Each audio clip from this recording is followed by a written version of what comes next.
문화도시 부천은 매년 다채로운 축제들을 개최했는데요. 올해는 코로나19 상황 속에서 변화가 불가피한 상황입니다.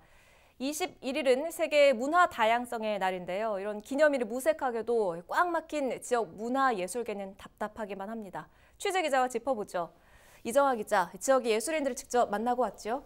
네, 요즘 많은 사람들이 모두 마찬가지겠지만 지역 예술인들의 고통이 이만저만이 아닙니다. 네. 6년째 미디어 분야에서 활동하고 있는 지역 청년 예술인 한 분을 만났는데요.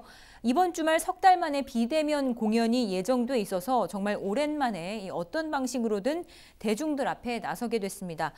요즘 겪고 있는 고민을 좀 물었습니다. 함께 들어보시죠.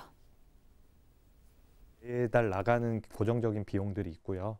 그런 비용들이 없는 것도 물론 어렵고 제일 힘들었던 건 이제 언제까지 이제 경제적인 활동을 할 수 없을까 이거에 대한 막막함, 그리고 뭐 열심히 준비했던 기획 공연들 이런 것들이 또 기약 없이 취소되거나 연기되고 이래 버리니까 이런 것들이 사실 제일 힘든 부분들이었죠.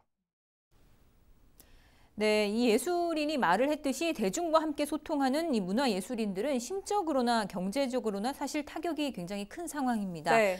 이태원발 코로나19 감염이 다시금 발생을 하면서 아직까지도 상황이 좀 풀리지 않고 나아지지 않는 상황이잖아요. 조금 더 시간이 필요할 것으로 보입니다. 정말 어려운 상황인데 이게 앞으로가 더 문제잖아요. 네. 지금 지역의 예술인들이 활동할 수 있는 무대가 지역 축제일 텐데 지금이 한창 그 시즌이라고 볼 수 있는데 지금 어려운 상황이죠. 특히 부천에는 이 국제 행사들이 굉장히 많은데 오랫동안 시민들의 사랑을 받아온 이런 축제들 올해는 거의 취소되는 분위기인가요? 어떻습니까? 네, 뭐 취소까지는 아닌데 이 국제적인 명성을 쌓아온 부천 대표 축제들이 올해는 전망이 사실은 밝지는 않습니다. 네. 부천에서는 매년 영화, 만화, 애니메이션 부문에서 국제 축제가 열리고 있습니다. 네. 먼저 오는 7월 9일부터 8일 동안 부천 일대에서 제24회 부천국제 판타스틱 영화제가 열릴 예정인데요. 이 개최 일정에는 변동이 없지만 방식에서는 이제 다소 예년과 차이가 있을 것으로 보입니다. 네. 영화제를 열긴 여는데 아시다시피 다중 밀집 행사를 자제하는 현재 사회적 분위기에 따라서 영화제를 좀 축소해서 진행하기로 한 건데요. 네. 원래 이제 개막식이 볼거리가 상당하잖아요. 뭐 그렇죠. 레드카펫도 깔리고 하는데 이게 이제 올해는 행사 자체를 좀 대폭 줄이고 생방송이나 뭐 게스트 초청을 취소하게 될 가능성이 좀 커졌습니다. 네. 당초 이제 부천체육관을 비롯해서 영화 상영시설 8곳 에서 이제 16개 상영관에서 작품을 선보일 예정이었는데 이 상영관 자체도 지금 좀 불투명합니다. 이제 코로나19 여파 때문에 상영관의 인원을 좀 제한을 하고요. 지금 프로스포츠도 무관중 경기를 하고 있잖아요. 네. 뭐 그런 것처럼 관객 없이 영화제를 치르는 방안이나 자동차 극장을 설치하는 방법까지 검토하고 있습니다.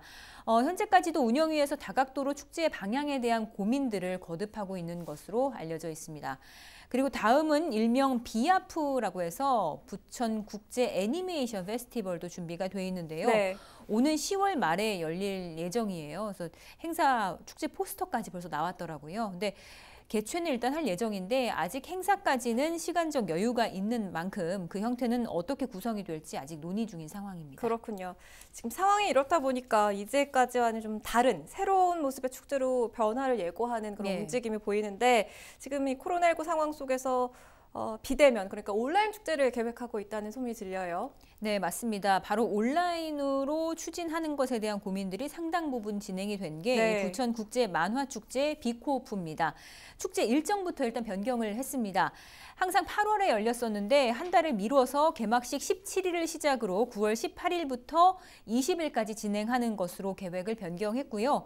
만화축제의 경우에는 개막식 이제 매년 야외에서 대규모로 좀 진행을 해왔었고 만화 박물관이나 영상문화단지 일대에서 성대하게 퍼포먼스를 열었던 것들을 좀 기억을 하실 겁니다.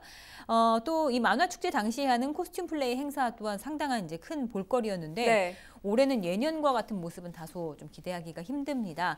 그렇기 때문에 올해 행사 자체를 상당 부분 인터넷 생중계 또 녹화 중계를 하는 방안으로 좀 변화를 고민 중인데요. 네. 이 컨퍼런스나 뭐 작가와의 만남 같은 행사들도 모두 온라인 행사로 계획을 바꿔서 추진을 할 계획입니다. 또 축제에서 만화 캐릭터 등의 이제 굿즈라고 하나요? 이런 판매, 기념품을 살 수 있는 것도 하나의 소소한 재미잖아요. 네. 근데 이런 건 역시 이제 온라인 판매로 좀 전환을 해서 진행을 하겠다는 계획입니다. 개막식 등의 이제 행사 규모를 좀 대폭 줄여서 하는 대신에 이 온라인으로 중계를 하면서 전국에 더 많은 만화 애호가들이 함께 즐길 수 있는 그런 축제로, 그러니까 위기를 좀 기회로 바꾸는 축제를 개최하겠다고 밝혔습니다. 생활 속 거리두기가 지금 지속될 걸로 계속 판단을 하고 있고요. 거기에서 저희는 좀 온라인 콘텐츠를 좀 강화를 하고 외부에서 대규모로 집합해서 하는 행사는 가능하면 이제 조금 지양을 하려고 하는 상태고요.